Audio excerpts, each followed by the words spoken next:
하라. 그리하면 육체의 욕심을 이루지 아니하리라. 육체의 소욕은 성령을 거스르고 성령은 육체를 거스리나니 이 둘이 서로 대적하므로 너희가 원하는 것을 하지 못하게 하려 함이니라. 너희가 만일 성령의 인도하시는 바가 되면 율법 아래에 있지 아니하리라.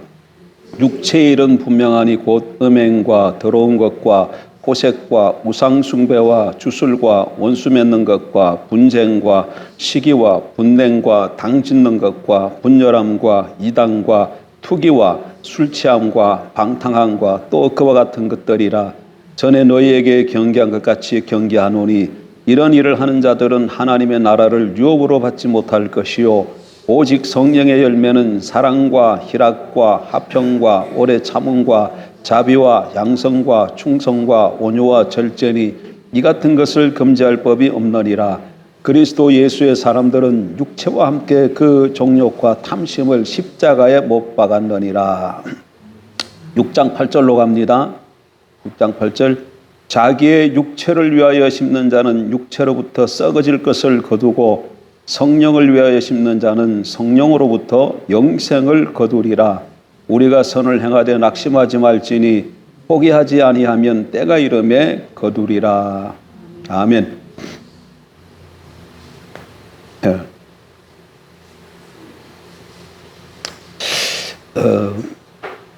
근데 갑중에 6절과 10절이 눈에 들어오네요. 6절. 가르침을 받는 자는 말씀을 가르치는 자와 모든 좋은 것을 함께 하라. 이건 참 아멘이 됩니다. 여러분 아멘 안 되십니까? 난 아멘이 막 되네. 10절. 그러므로 우리는 귀에 있는 대로 모든 이에게 착한 일을 하되 더욱 믿음의 가정들에게 할지니라. 아멘.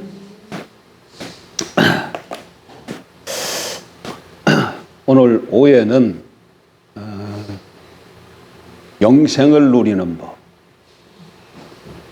영생을 누리는 법에 대해서 우리가 이미 알고 있는데 다시 한번 정리를 쫙 한번 해보려고 합니다. 여러분 우리 다 같이 요한복음 3장 16절을 그 다 아시죠? 한번 외워보십시다. 하나님이 세상을 이처럼 사랑하사 독생자를 주셨으니 이는 저를 믿는 자마다 멸망치 아니하고 영생을 얻게 하려 하심이니라.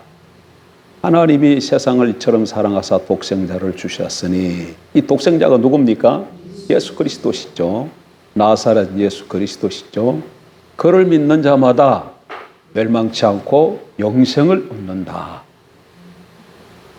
여기서도 누굴 믿어요? 예수 그리스도를 믿는 것이잖아요. 하나님의 아들 독생자.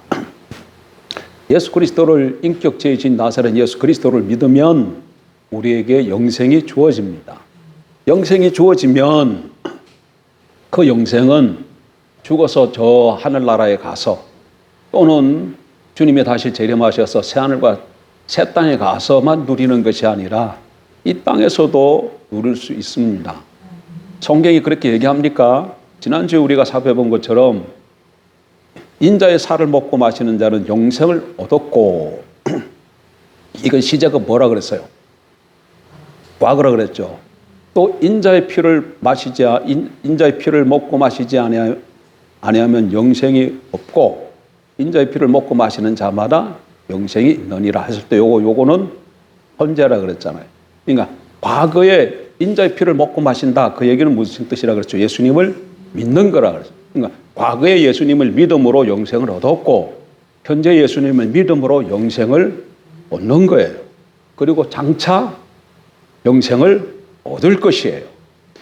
그러니까 이 땅에 가는 동안에도 우리가 인자의 살을 피를 먹고 마시면 영생을 얻고 누릴 수 있게 되는 것이죠. 그런데 그것이 좀 더 구체적으로 한번 살펴보려고 한다는 얘기죠.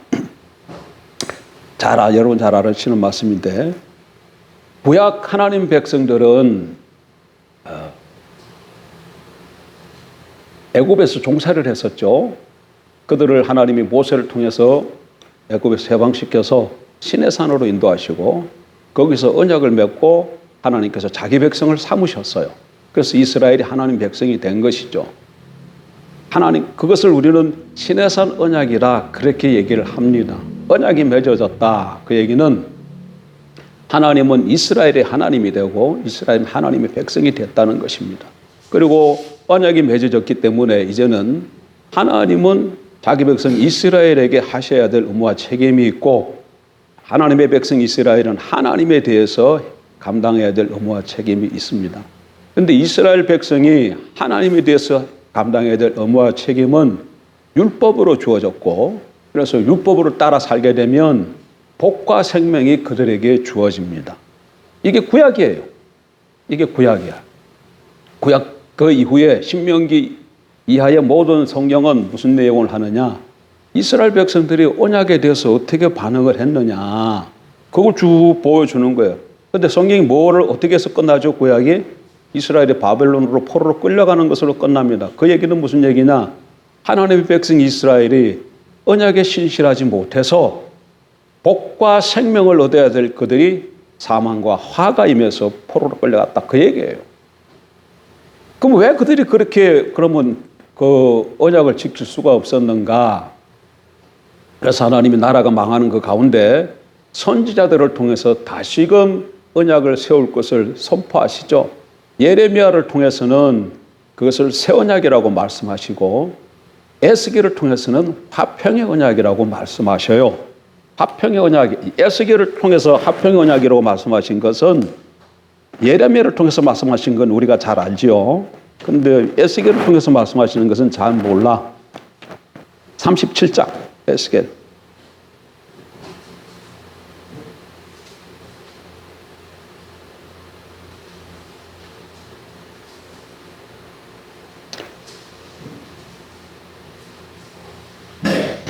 (37장)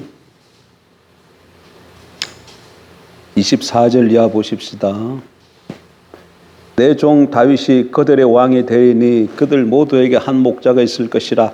그들이 내 규례를 준수하고 내 율례를 지켜 행하며 내가 내 종 야곱에게 준 땅 곧 그의 조상들이 거주하던 땅에 그들이 거주하되 그들과 그들의 자자손손이 영원히 거기에 거주할 것이요 내 종 다윗이 영원히 그들의 왕이 되리라. 여러분 잠깐, 이 에스겔서는 에스겔 선지자가 어느 시대 때 활동을 했습니까?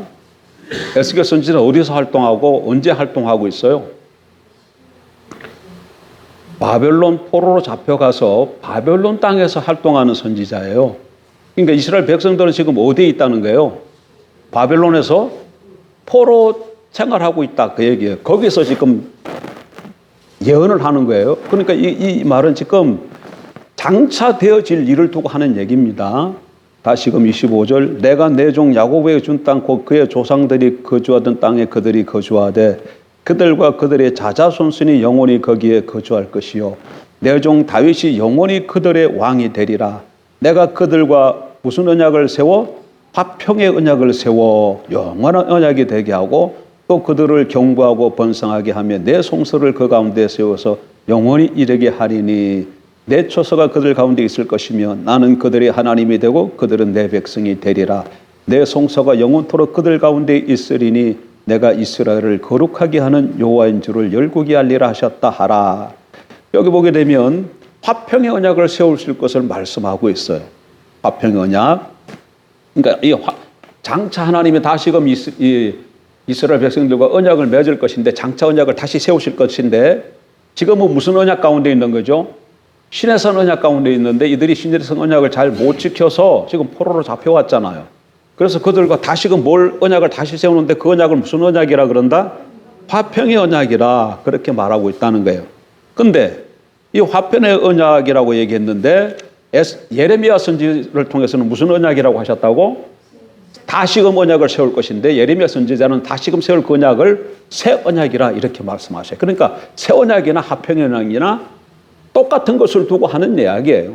똑같은 것을 두고 앞으로 하나님의 장차 다시금 세우실 그 언약을 예레미야는 새 언약이라고 부르고 예레미야를 통해서는 새 언약이라고 부르고 에스겔을 통해서 뭐라고 불렀다고? 화평의 언약이라 불렀다. 그 얘기예요.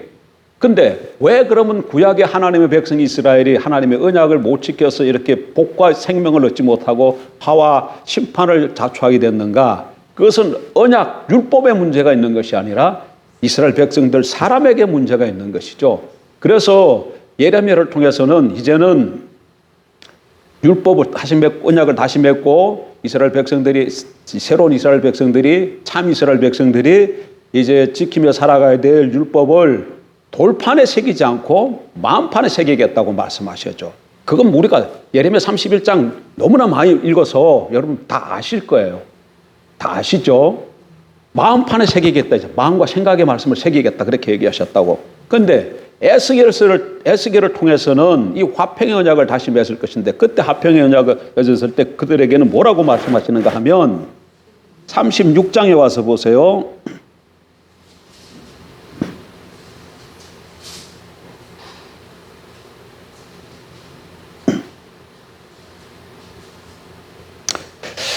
(36장)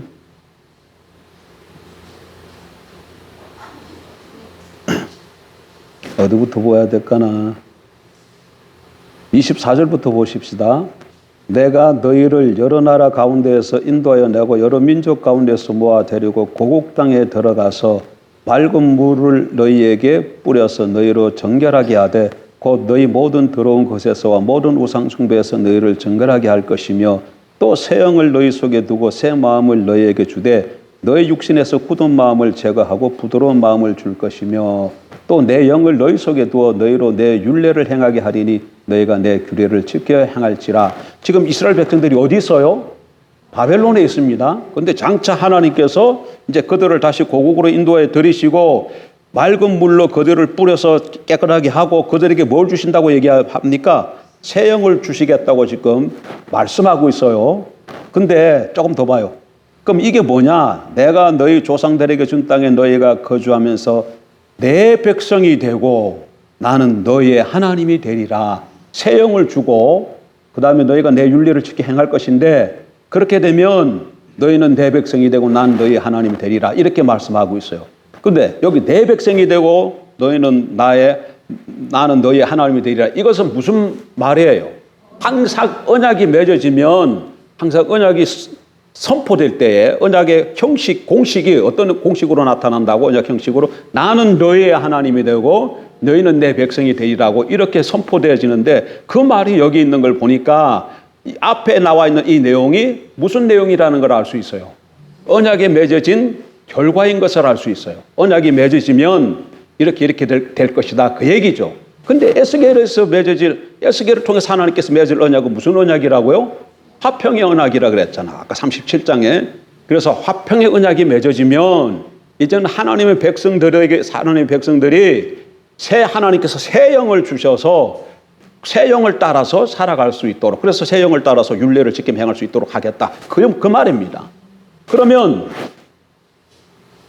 예레미야를 통한 새 언약과 에스겔을 통한 화평의 언약 이 두 말을 이렇게 합계 보게 되면 이 두 말을 합쳐서 합계 보게 되면 장차 언약이 세워지는데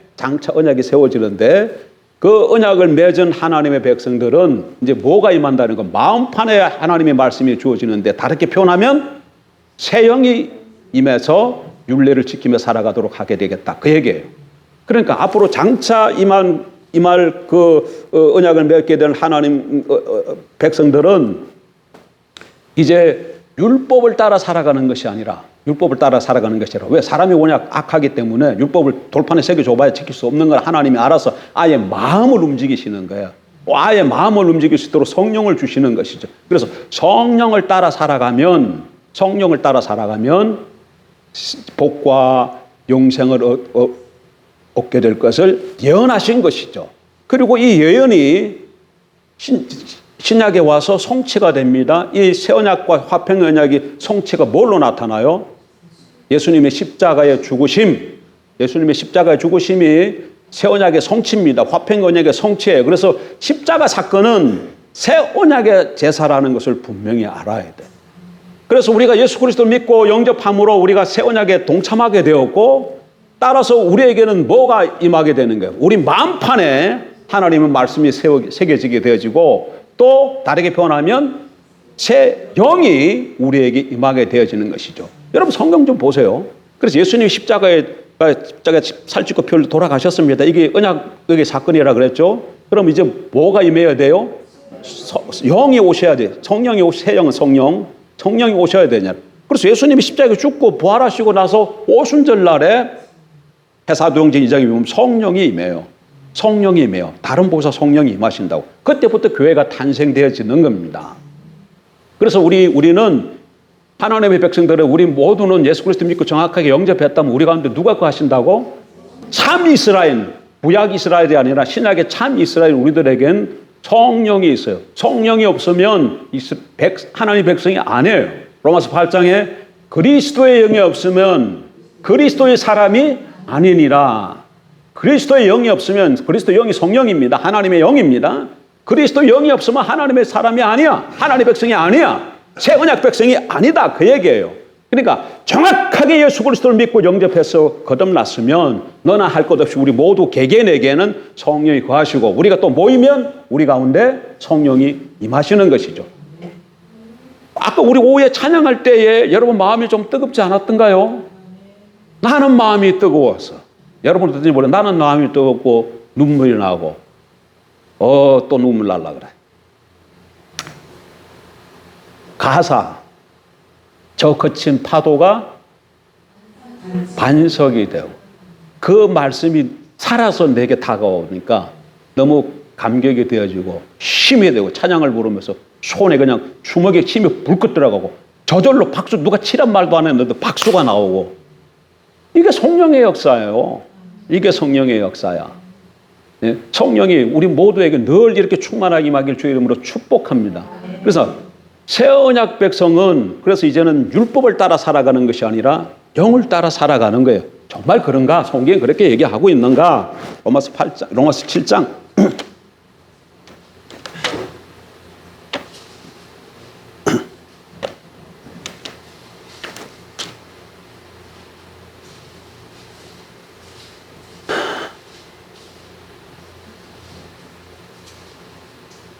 로마서 7장 이래놓고 나는 항상 내가 또 막 찾습니다. 로마서 7장 1절 7장 1절 형제들아 내가 법하는 자들에게 말하노니 너희는 그 법이 사람이 살 동안만 그를 주관하는 줄 알지 못하느냐. 이 법은 율법입니다. 남편 있는 여인이 그 남편 생전에는 법으로 그에게 매인 바 되나 만일 그 남편이 죽으면 남편의 법에서 벗어나느니라. 그렇죠? 어떤 여인이 남편이 있어요. 그러면 남편이 살아있는 동안에는 그 남편에게 벗어날 수 있어요? 없어요? 못 벗어나요. 못 벗어나. 근데 남편에서 벗어나려면 어떻게 하면 돼요? 남편이 죽으면 벗어나잖아요. 남편이 죽으면. 왜 남편을 눈치들어 봅니까? 자, 2절, 그거 끝하고 여러분 남편을 보면 안 되지. 자, 2절. 남편 있는 여인이 그 남편 생전에는 법으로 그에게 매인 바 되나 만일 그 남편이 죽으면 남편의 법에서 벗어나느니라. 자, 3절.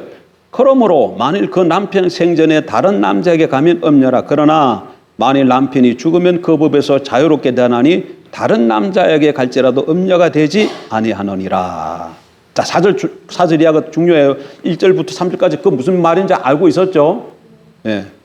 그러므로 내 형제들아 너희도 그리스도의 몸으로 말미암아 율법에 대하여 죽임을 당하였으니 아까 전에는 남편이 벗어나려면 어떻게 해야 돼요? 남편이 죽어야 돼. 근데 또 하나 방법은 뭔가 하면은 자기가 죽어버리면 돼.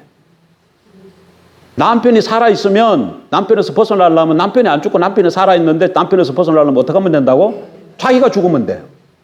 남편이 죽든지 자기가 죽든지. 근데 위에는 지금 전반부에는 남편이 죽는 것으로 설명하고 그 아래에는 자기가 죽는 것으로 설명하고 있는 거예요, 바울이. 그러므로 내 형제들아 너희도 그리스도의 몸으로 말미암아 율법에 대하여 죽임을 당하였으니 이는 다르니 곧 죽은 자 가운데서 살아나신 이에게 가서 우리가 하나님을 위하여 열매를 맺게 하려 함이라. 우리는 남편에서 죽었어요. 죽은 것으로 끝나면 아무 소용이 없을 텐데 끝난 게 아니라 우리가 다시 살아났잖아. 그리스도 안에서 죽고 그리스도가 죽을 때 그리스도 안에서 우리가 죽고 그리스도가 부활할 때 우리가 다시금 그리스도 안에서 다시 우리가 살아났잖아요. 그래서 하나님에게로 가서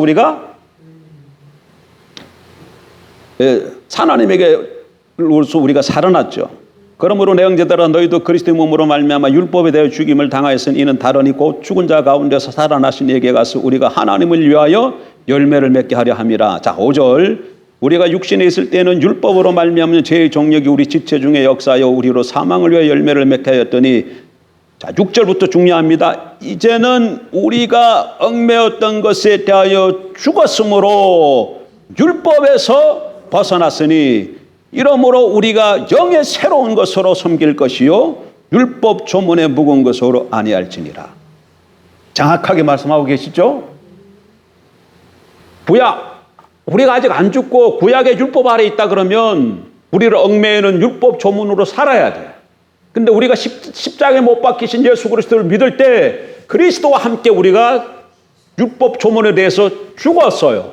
그래서 더 이상 율법 조문에서부터 우리가 어떻게 됐다는 거예요? 벗어났다는 거예요. 그리고 벗어나고 근데 우리가 그 다음에 죽은 걸로 그 다음에 있는 게 아니라 그 다음에 다시금 살아났어요.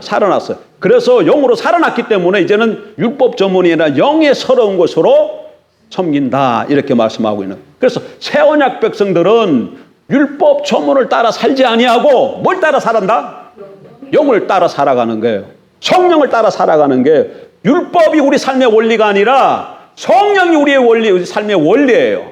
그래서 이제는 성령을 따라 살아야 돼. 이 시대는 성령의 시대입니다, 여러분. 무슨 시대라고? 성령의 시대야. 성령을 모르면 그리스도인이라고 할 수가 없어요. 성령을 모르면 그리스도인으로 삶을 살 수가 없어요. 자, 그러면 성령을 따라 살아야 되는데 그러면 내가 성령을 따라 어떻게 하면 성령을 따라 살아가는가? 내가 지금 성령을 따라 사는가 못 사는가? 하고 있는가 아닌가? 그걸 어떻게 알 수 있을까? 예? 성령을 따라 살아야 되는데 새 언약 백성들은 내가 지금 성령을 따라 살아가고 있는지 성령을 따라 못 살아가고 있는지 성령을 따라 산다는 것은 도대체 무엇인지 그걸 어떻게 좀 알 수 있는가? 일단 내가 성령을 따라 사느냐 못 사느냐 그것을 어떻게 뭘 보면 알 수 있는가 하면 내 삶의 열매를 보면 알 수 있어요. 갈라디아서 5장에 보니까 뭐라고 얘기합니까? 우리에게 육체의 소욕이 있고 성령의 소욕이 있어서 육체의 소욕을 따라 살아가면 육체의 일이 맺혀져. 성령의 소욕을 따라 살아가면 성령의 열매가 맺혀져. 그래서 내가 지금 성령을 따라 살아가면 성령의 열매가 맺혔을 것이고 육을 따라 살아가면 육체의 일이 아닙니다. 육의 일이라고 성경이 표현하고서 육의 일이 내게 열매가 맺어졌을 거예요. 자, 보십시다. 19절, 갈라디아서 5장 19절. 육체의 일은, 그러니까 내가 육체의 소욕을 따라 살아간 거죠. 육체의 욕심을 따라 산 거죠. 성령을 따라 산 것이 아니죠. 19절. 육체의 일은 분명하니 쭉 이하에 나아오는 이런 일들이 내 삶 가운데서 나타나고 있으면 나는 지금 뭘 따라 살아가고 있는 거예요? 성령을 따라 살아가고 있는 게 아니라 육체를 따라 살아가는 거예요. 내 마음과 생각이 원하는 대로 살아가고 있는 거예요. 육체의 일은 어떤 거예요? 음행과 더러운 것과 호색과 우상숭배와 주술과 원수 맺는 것과 분쟁과 시기와 분냉과 방짓는 것과 분열함과 이단과 투기와 술취함과 방탕함과 그와 같은 것들이라. 그러니까 이런 것들이 내 삶 가운데 이런 모습들이 나타나면 나는 지금 성령하고는 상관없는 삶을 살고 있다. 내 육체가 원하는 대로 살고 있다. 그 얘기예요. 그 다음에 성령을 따라 살아가면 어떤 사람이 성령을 따라가고 살고 있느냐? 22절. 오직 성령의 열매는 사랑과 희락과 화평과 오래 참음과 자비와 양성과 충성과 온유와 절제니 이 같은 것을 금지할 법이 없느니라. 이렇게 성령의 9가지 열매가 맺히면 내가 지금 성령을 따라 살아가고 있는 거야. 여러분 보십시오. 내가 선약 백성인데 하나님의 은혜로 내가 하나님의 새 언약 백성이 되어서 이제 하나님을 아버지로 모시고 살아가는데 나는 성령을 따라 살아야 돼. 성령을 따라 살 때에 내 삶 가운데 영생이 그럽니다. 근데 그거 내가 지금 성령을 따라 살아가고 있느냐 안 따라가고 있느냐 어떻게 살고 있느냐 어떻게 알 수 있느냐 내 삶의 열매를 보면 알 수 있다는 것이죠. 그래서 사랑과 희락과 오래 참음과 자비와 충성과 온유와 양성과 절제 하나 빠져. 다시 사랑과 희락과 오래 참음, 사랑과 희락과 화평과 오래 참음과 자비와 충성과 양성과 온유와 절제. 이런 열매가 맺어지고 있으면 내가 지금 성령 따라가 살고 있는 거예요. 내가 지금 성령을 따라 살고 있나 못 살고 있나 걱정할 필요 없어요. 예. 성령 따라 살아가고 있는 거예요. 예. 잘하시는 것이죠. 예. 근데 그럼 좀 더 이런 성령을 따라 살아가면 그러니까 내 삶이 지금 어떤 거가 구별은 되는데 그럼 정확하게 좀 더 성령을 따라 살아가는 것이 어떤 것인가? 그게 궁금하잖아요. 그리고 여러분 다시 6장에서 요거 조금 더 먼저 살펴보고. 자, 아까 제가 읽었던 그 9절 8절 보세요. 8절부터 6장 8절 같이 봅니다. 자기의 육체를 위하여 심는 자는 육체로부터 썩어질 것을 거두고, 썩어질 것이 뭐예요? 아까 그 육체 일 이렇게 쭉 나열되었던 거, 그거 거두는 거야. 그거 거두는 거예요. 여러분 주의하십시오. 왜 주의해야 됩니까? 큰 뭐 육체의 일 거둘 수도 뭐 살다 보면 그렇게 거두지 뭐 그러면 거둘 수도 있는 거지. 그렇게 생각하면 안 됩니다. 왜 그렇습니까? 다시 보세요. 21절. 이게 지금 육체의 일이죠. 투기와 술 취함과 방탕함과 또 그와 같은 것들이라 전에 너희에게 경계한 것 같이 경계하노니 이런 일을 하는 자들은 육체의 일을 하는 사람들이죠. 하나님의 나라를 유업으로 받지 못할 것이요. 뭘 받지 못한다? 하나님의 나라를 유업으로 받지 못한다. 이렇게 말하고 있어요. 제 얘기가 아니야. 내 얘기가 아니에요. 성경이 그렇게 얘기하고 있어. 하나님의 나라를 유업으로 받지 못한다 하면 이게 무슨 말이에요? 언약에서 떨어진다 그 얘기예요. 떨어진다. 그러니까 8절 다시 6장 8절 7절부터 봐요. 스스로 속이지 말라. 하나님은 업신여김을 받지 아니하시나니 사람이 무엇으로 심든지 그대로 거두리라. 자기의 육체를 위하여 심는 자는 육체로부터 썩어질 것을 거두고 성령을 위하여 심는 자는 성령으로부터 뭘 거두리라? 영생을 거두리라. 그래서 예수 그리스도를 믿는 자에게는 우리에게 뭐가 주어졌어요? 성령이 주어졌는데 그 성령을 오늘 내 삶 가운데서 거두려면 어떻게 해야 된다는 얘기예요. 그렇죠. 여기 뭐라고 되어 있어요 지금? 성령을 위하여 심는 자는 성령으로부터 영생을 거두리라. 그러니까 성령을 위하여 심어야 돼요. 성령을 위해 심는다는 말은 무슨 말이야? 성령이 인도하는 대로 따라가는 거, 성령과 동행하는 거, 성령과 발맞춰 나가는 것을 말하는 거예요. 우리 안에 거하시는 성령이 하나님이십니다. 그분은 인격체세요. 왜 성령이 인격체시라는 걸 어떻게 할 수 있어요? 에베소 4장에 보면 성령을 근심시키지 말라 이런 말씀이 나와. 에베소 4장이 뭐라고 말씀하신다고? 성령을 근심시키지 말라. 그러니까 성령이 뭐 하신다는 얘기예요? 근심하신다는. 성령이 근심하신다. 그 말이 뭘 증명하고 있는 거예요?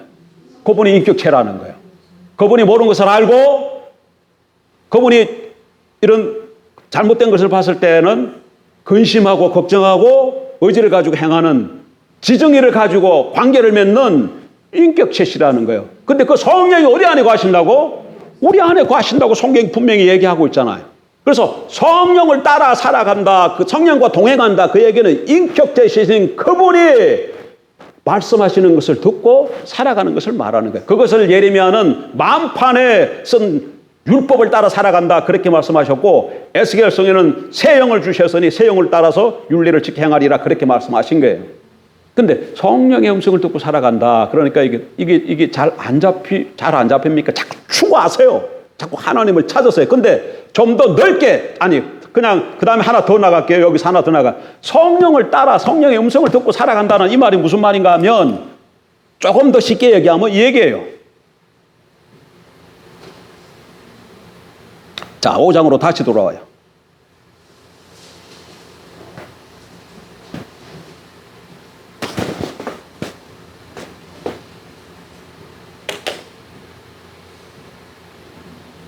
일단 그 얘기를 하기 전에 성령의 음성을 듣고 살아가는 것이 잘 느껴지지 못하고 잘 모르겠으면 자꾸 주님께 얘기해. 성령님, 성령께서 예레미야를 통해서 내 마음과 생각의 말씀을 주신다고 하셨는데, 그러니까 내 마음과 생각에서 말씀하시는 거죠. 예레미야 31장 확인해야 돼. 다시 한번 봐봐. 예레미야 31장 31절 나가서 다시 한번 보세요.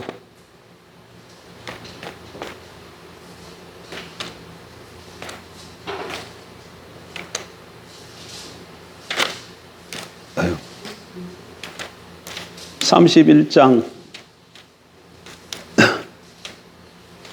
31장이 안 나올라 그래.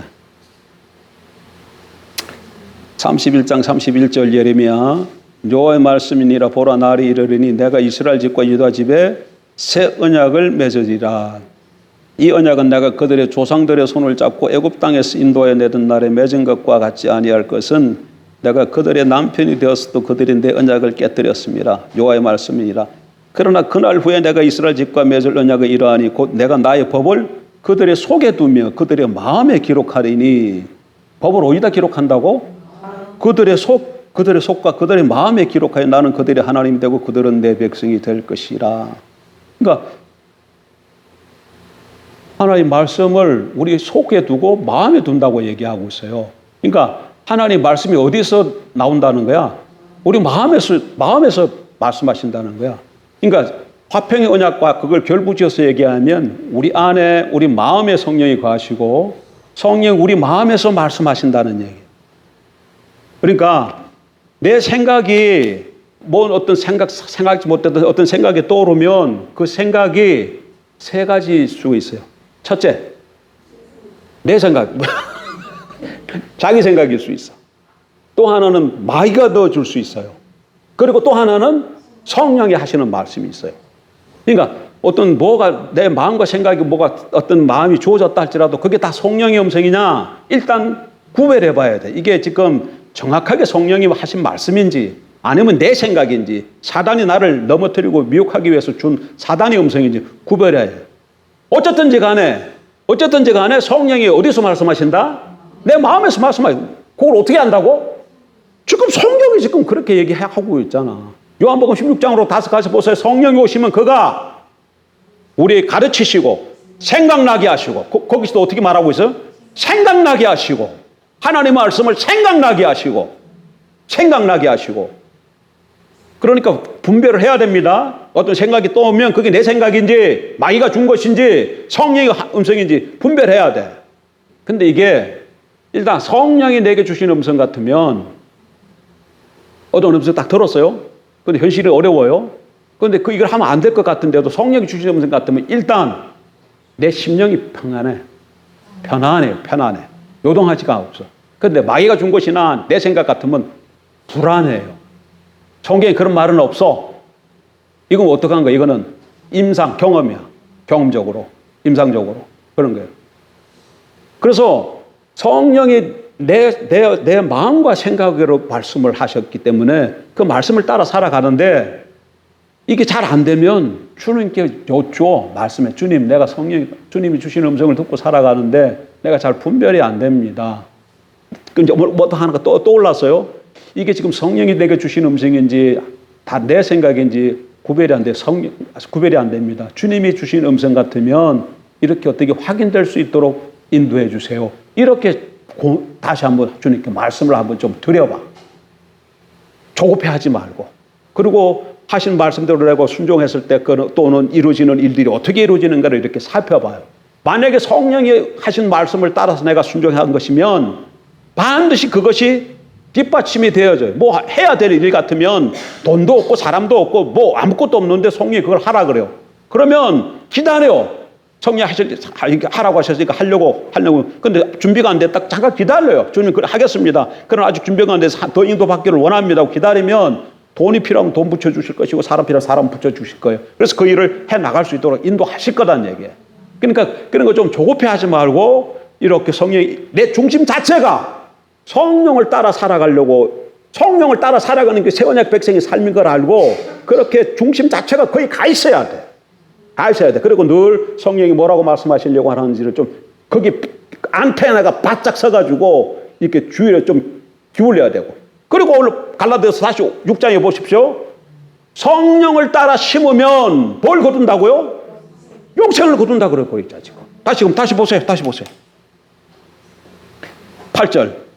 자기의 육체를 위하여 심는 자는 육체로부터 썩어질 것을 거두고 성령을 위하여 심는 자는 성령으로부터 영생을 거두리라. 그렇게 돼 있잖아. 그래서 성령을 따라 살아가면, 새 언약 백성이 성령을 따라 살아가면, 이게 우리의 삶의 원리인데, 성령의 음성을 듣고 살아가면, 성령과 동행하게 되면 9가지의 성령의 열매가 맺어지고 그의 영생이야.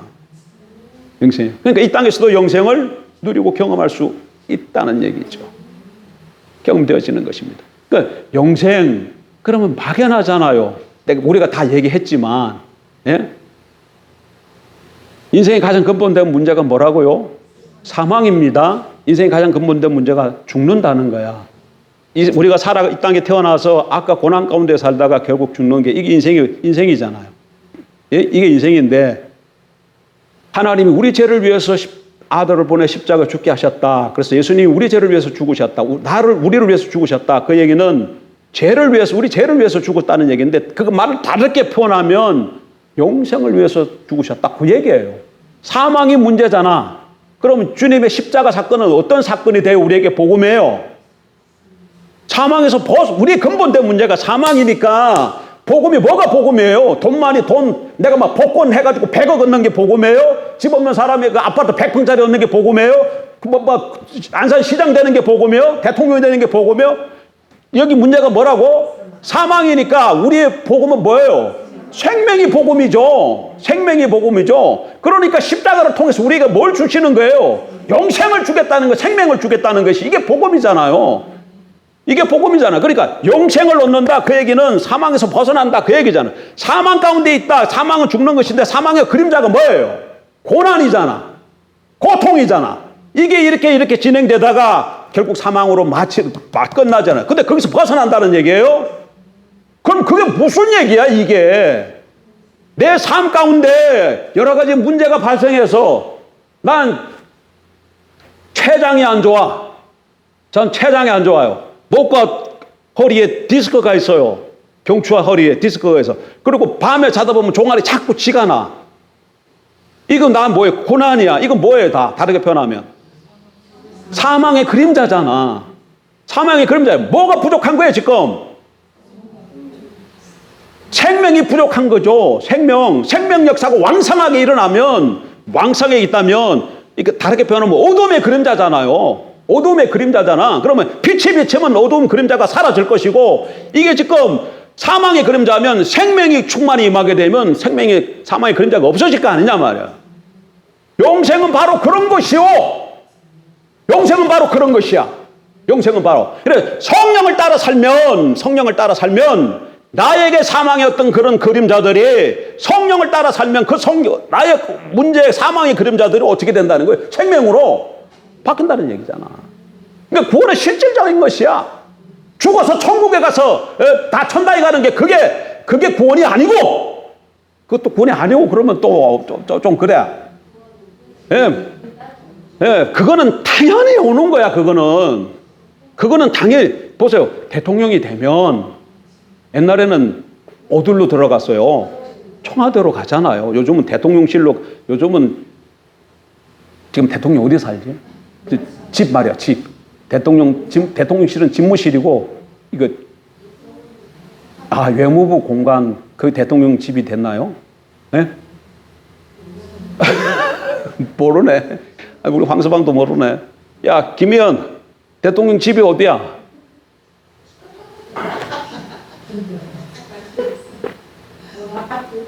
아파트 아니요. 외무부 공간일 거야, 아마. 예? 그렇지, 한남동이죠. 그 외무부 공간이야. 외무부 공간을 대통령 집으로 개조해서 쓰고 있어요. 근데 그러니까 조금 그렇지만 어쨌든 옛날에는 청와대 들어가 살았잖아. 청와대 얼마나 좋아. 그러니까 청와대는 뭐가 되면 오는 거예요? 대통령이 되면 따라오는 거야. 대통령 되면 청와대는 그냥 따라오는 거예요. 청와대를 사모할 필요가 없어. 대통령이 되면 그건 그냥 주어지는 거예요. 하나님의 백성이 되면 우리에게 천당 그거는 그냥 따라오는 거야. 우리에게 중요한 것은 사망에서 벗어나서 생명을 가지는 게 중요한 것이죠. 생명을 가지면 좋은 곳에서 당연히 살아야지. 그러니까 포인트를 어떤 좋은 장소에다 두지 말고 영생에다 포인트를 줘요. 성령에다 포인트를 줘요. 성령을 따라 살면 뭘 거둔다? 영생을 거둔다. 영생을 거둔다. 나의 삶 가운데 영생이 흐르면 사망은 물러갈 수밖에 없어요. 그러니까 모든 이런 문제들은 다 뭘로 인해서 발생한 거야? 결국은 죄와 사망으로부터 나타나는 거잖아. 물론 내가 직접 죄를 안 짓고 내가 죄를 직접 안 지었다 할지라도 근본적으로 다 들어가 보면 누구 인류의 시조인 아담의 보면 그 죄로 인해서 이 세상 온 전체가 뒤바뀌어 버린 거 아닙니까? 그래서 좀 억울한 측면이 없는 건 아니지만 어쨌든지 간에 죄와 사망으로 인해서 그렇게 찾아오는 거다고. 거기서부터 우리가 해결 방법은 뭐다? 생명으로 처결해야 되는데 그 생명은 성령을 따라 살면 영생이 주어진다는 얘기. 그러니까 문제가 발생을 하면 그 문제를 어떻게 해결하려고 그 문제에다가 관심을 두지 말고 어떻게 하면은 여기에서 내가 어떻게 하면은 성령님을 따라 살아갈 수 있을까? 이걸 찾아야 돼. 문제에다 집중하지 말고 문제도 그래 집중하지 말라고 무관심하면 안 되겠지만 일단 문제들 일어나는 걸 잘 보시고 그다음에 이걸 해결하려고 하면 안 돼요. 어떻게 해야 된다고? 성령을 찾아야 돼. 성령님 이런 문제가 생겼습니다. 이게 왜 일어났습니까? 무슨 문제입니까? 이걸 어떻게 해결해야 좋겠습니까? 가르쳐 주세요. 난 지혜가 부족합니다. 성령은 어떤 분이라고? 인격체라 그랬잖아요. 믿음이 뭐라 그랬어요? 믿음이 오전에. 인격체신 하나님을 믿는 거라 그랬잖아요. 성령이 인격체시라니까 성령님이 하나님이시잖아. 예, 그분을 찾아가서 신뢰하면서 여쭙고 그러면 그분이 분명히 인격체시니까 우리에게 말씀하신다니까. 인도하신다니까. 그러면 그 음성을 듣고 순종하면 영생이 굳어질 줄 믿습니다. 그런데 이게 조금 아리까리하면 다시 한번 보세요. 구약의 하나님 백성들에게 백성으로 살 수 있도록 언약 맺고 살 수 있도록 준 게 율법이잖아요. 그러면 그 정신은 뭐예요? 율법의 정신은 하나님 사랑, 이웃 사랑이죠. 그걸 어떻게 알아요?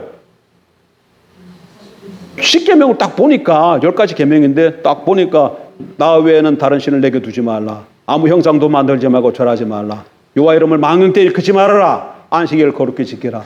부모를 공경하라. 살인하지 말라. 간음하지 말라. 도둑질하지 말라. 거짓말하지 말라. 탐내지 말라. 이거 딱 10개 보니까 1부터 4번째는 하나님에 관한 계명, 5부터 10까지는 사람에 관한 계명이잖아요. 1부터 4는 하나님 사랑하라는 말로 정리할 수 있고 5부터 10까지는 이웃 사랑하라 그런 말로 정리할 수 있잖아요. 그러니까 계명이 뭔가 가만 보니까 사랑이네. 하나님 사랑, 이웃 사랑이네. 그럼 이 원리는 달라져요? 안 달라져요? 안 달라져. 만약에 달라지면 하나님은 성품에 어긋나요. 하나님은 어떤 하신 분이야? 변하지 않는 분이야. 하나님이 여기서는 이렇게 했는데 저기 가서는 구약시대 때는 이렇게 했는데 신약시대 와서는 이렇게 한다? 그러면 그 하나님은 그렇지.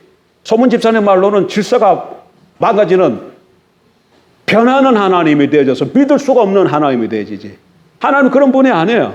여기서 했으면 여기서도 그 정신과 원리는 동일해야 돼. 그러면 여기서는 그럼 그게 어떻게 나타날까? 아까 여기는 지금 율법이라 그랬는데 여기는 아까 성령이라 그랬잖아요. 그러면 이 하나님 사랑, 이웃 사랑은 변하면 안 되죠.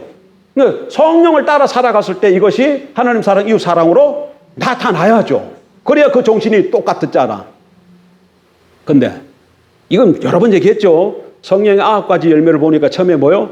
사랑과 희락과 화평과 오래 참음과 자비와 양성과 충성과 온유와 절제인데 고린도전서 13장 무슨 장이에요? 사랑장. 사랑은 이러이 하려니 사랑은 이러이 나오잖아요. 근데 처음에 뭐 사랑은 고린도전서 13장 가봐요. 고린도전서 13장.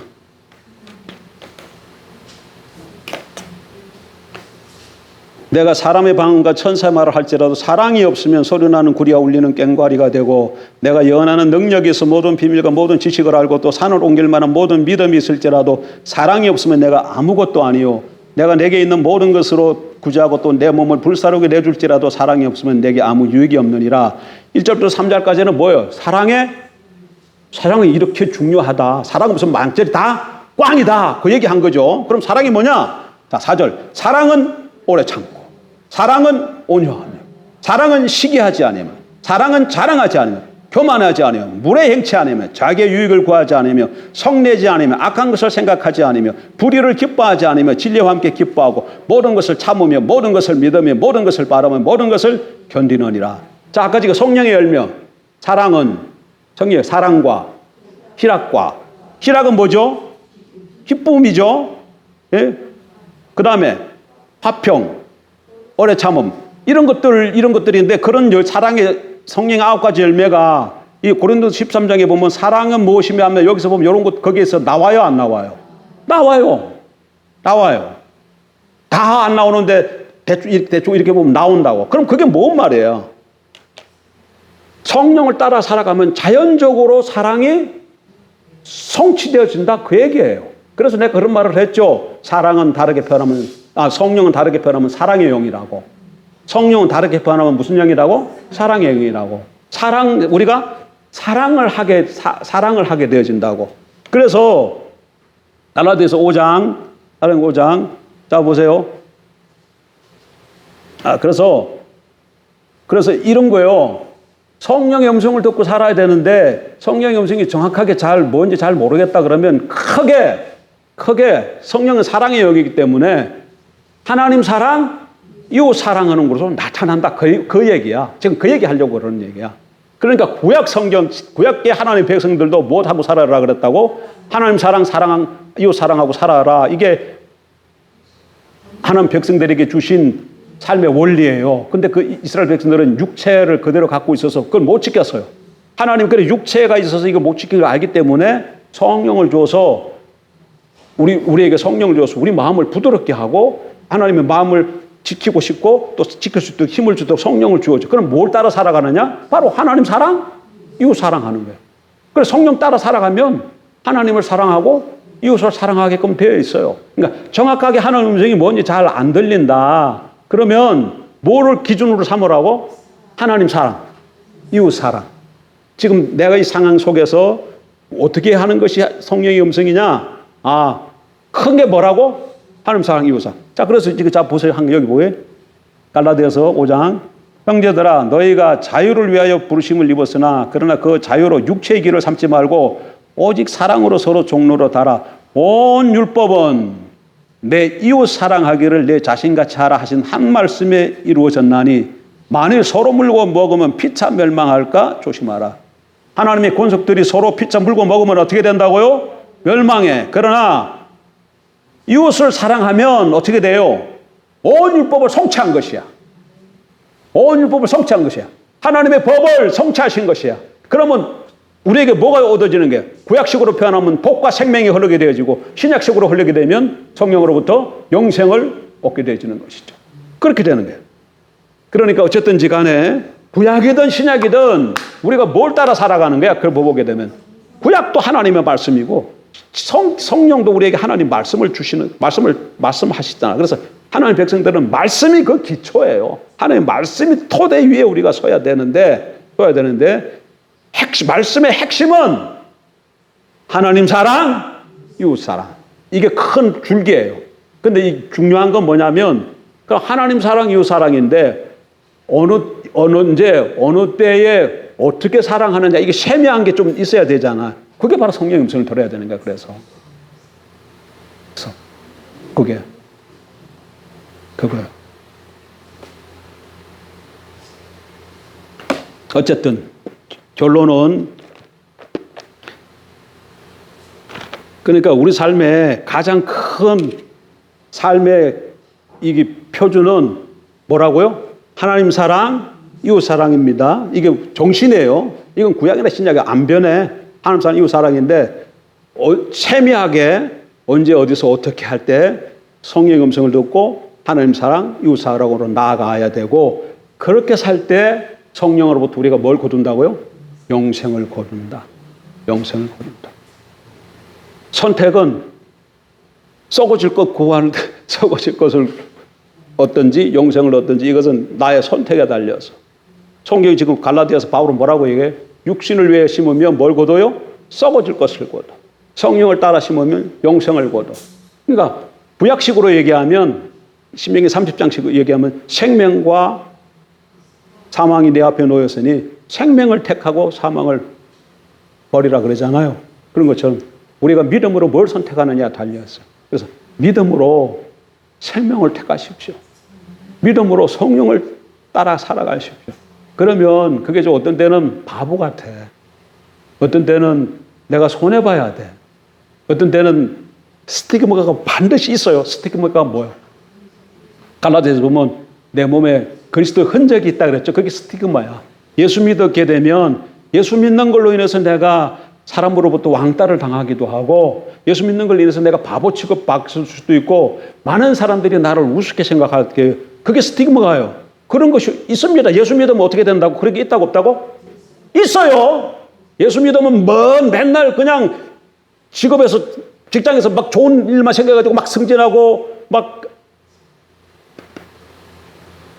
그냥 막 복권도 그냥 로또도 막 붙어버리고 그런 게 아니고 좋은 일도 있어. 좋은 일도 생기지만 스티그마도 있다. 그러니까 그걸 감수해야 돼. 난 좋은 것만 안 돼. 안 됩니다. 스티그마가 있어요. 예수의 흔적이 우리 몸에 나타나요. 쉬운 일일까 어려운 일일까요? 어렵습니다. 힘들어요. 어려운 일이에요. 그래도 그 길을 가야 돼. 그게 좁은 길이야. 그러나 그 마지막이 생명이에요. 예. 나도 지금 설교자니까 힘있게 그냥 엄청 세게 얘기했지만 사실 그 길을 갈 때는 어떻게 될까요? 힘들 거예요. 그러나 그걸 각오하면서 가야 될 것입니다. 그러나 감당할 수 있도록 하나님이 은혜를 베푸시고 능력으로 같이 하시고 영생으로 우리에게 함께 하실 줄 믿습니다. 좋으신 하나님,